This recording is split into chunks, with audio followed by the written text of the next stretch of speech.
Уфимский долгострой на въезде в Уфу могут завершить возводить в этом году. Речь идет о многоэтажке на улице Октябрьской революции. Обманутыми дольщиками стали более 100 человек. Застройщиком была компания «Квартал». Руководитель фирмы несколько месяцев назад скончался. Тогда люди и начали бить тревогу. В очередной раз несостоявшиеся новоселы собрались на строительном участке. Какая судьба ждет дольщиков, выясняла Лилия Курбанова.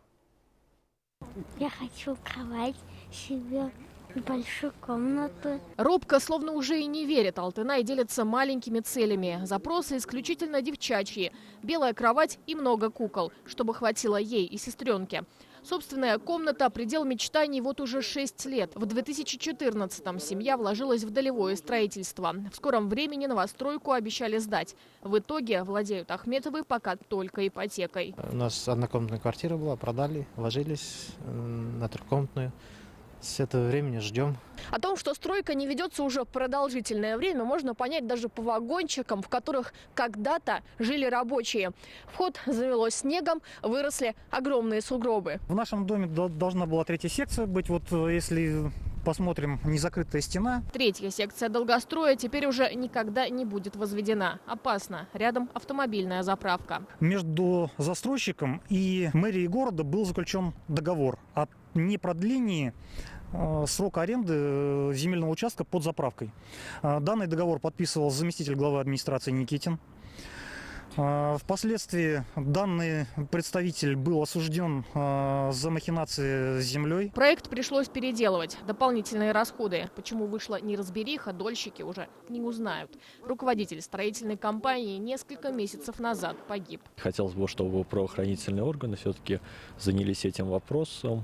И всех причастных к этому людей понесли ответственность. Чтобы правоохранительные органы занялись всеми вопросами, которые им подведомственны, и поняли бы, где скрываются наши, недостающие финансовые средства на достройку дома. Решением арбитражного суда республики застройщик ООО «Квартал» был признан банкротом. Чтобы из-за этого дольщики не лишились своих квартир, их, по словам специалистов, включили в реестр кредиторов жилых помещений. Мы понимаем теперь, сколько граждан реально претендуют на квартиры, сколько есть кредиторов, которые претендуют на иные выплаты. Наш республиканский фонд обратился в суд, изъявил желание стать застройщиком по данному объекту. Стоимость завершения тоже определит суд. Будет назначена экспертиза. После того, как арбитражным управляющим будет сделана оценка стоимости передаваемых активов этого объекта и стоимости на завершение работ, будет определена сумма и источники финансирования. Как правило, эти вопросы решаются за 3-4 месяца. Дольщики надеются, что ключи они получат уже летом этого года.